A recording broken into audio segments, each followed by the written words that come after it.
you are over the age of 35, stop everything you're doing right now. After a lifetime of eating fatty foods, you may run the risks of a stroke or heart attack due to plaque buildup in your veins and arteries. To learn how you can reduce your risks, visit youthfountainlab.com or call 1-800-853-7856 today. This may be a life-changing call for you or someone you love. Thank you, and we hope to hear from you.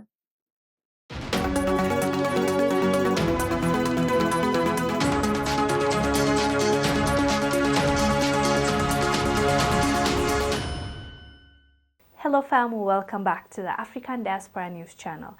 I am Wongel Zelalem bringing you the story. Today's story is so bizarre that it is very hard to believe.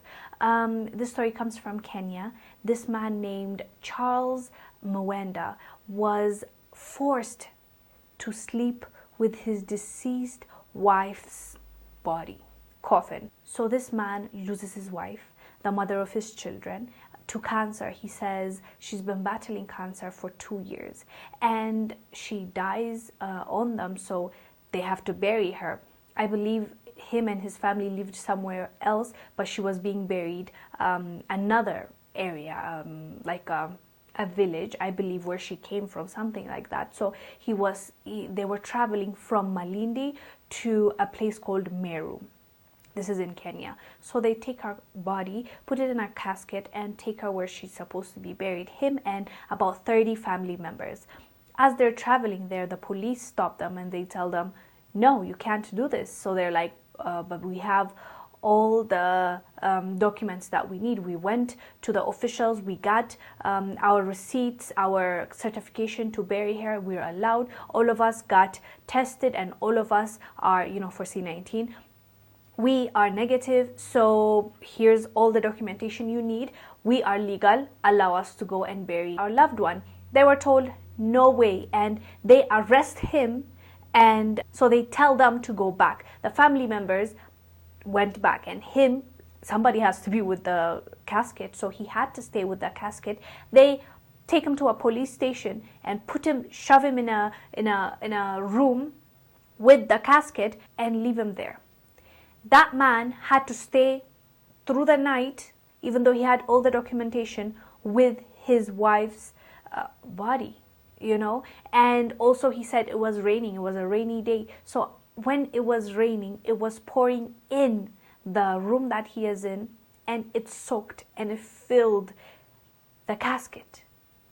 That's his dead wife, you guys. Like, how traumatizing is that?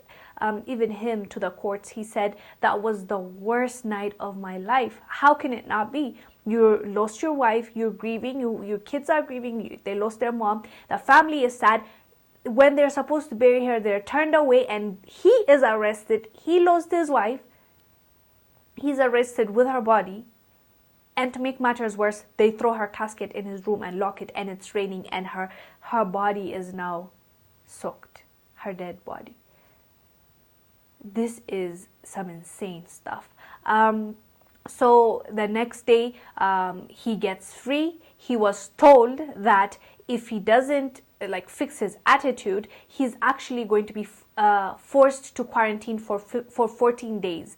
With them. That would mean, that he has to pay for his hotel. It's a forced quarantine. He can't meet anybody and he can't even bury his wife. So he had to now travel using, I believe, a bus to go alone because his family members were turned away, and he told the grandma and the kids, take them. They don't need to deal with this. So he had to go to that place alone and bury her and go back. So he sued. Well done, brother. He sues the police station and the police officers, and the court decides that, yes, he did not deserve this and this was unacceptable. So now the police are supposed to pay him 1.5 million shillings, which is $14,000. They awarded him that. At least that's something. That might not be a lot for some people, but this is definitely good for him and his family, because they needed it. The court could have decided, it's unfortunate, but no. But the court decided this was not right. This was not the treatment he deserved. So they actually ordered for him to get 1.5 million shillings. I hope that money will come in handy to him and his family. But this is bizarre. That's why I brought this to you. What's wrong with some human beings? Like, what's wrong with you? How can you not feel empathy? Like, just a little. I know you're a police officer, so the job requirements, part of it is to be of service to the people that you are there for, like to take care of them, to protect them, and you are there mistreating your own brother. And for what? He just lost his wife. He's just trying to bury her. He has all the documentations that he needs to bury her, and then you made him sleep. What kind of cruel human being are you to force him to sleep with his deceased wife for a whole night? That's just cruel in my eyes. Anyways, guys, do let us know down below what your thoughts are about Charles' story and him getting a compensation of $14,000. I am Wongel Zelalem, bringing you the story. I will see you on the next one. Bye. These proceedings are concluded. This court is adjourned. All the shit I did for this motherfucking company.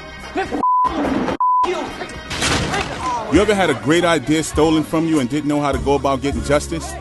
In Charles Ford's The Anatomy of a Corporate Lynching, he takes us behind the scenes of his public copyright and civil rights lawsuit against his employer, Con Edison. In this explosive page-turner, Ford writes of an idea he submitted being taken and used without credit or compensation. In a book where no names have been changed to protect the guilty, Ford details how he stood his ground legally against theft and racial discrimination. Ford's exploration of a corporate lynching attempt inspires readers to pursue justice and fight back legally in the face of corporate opposition and retaliation. The Anatomy of a Corporate Lynching is available on Amazon worldwide in paperback and on Kindle. Find Ford at author Charles Ford on Instagram.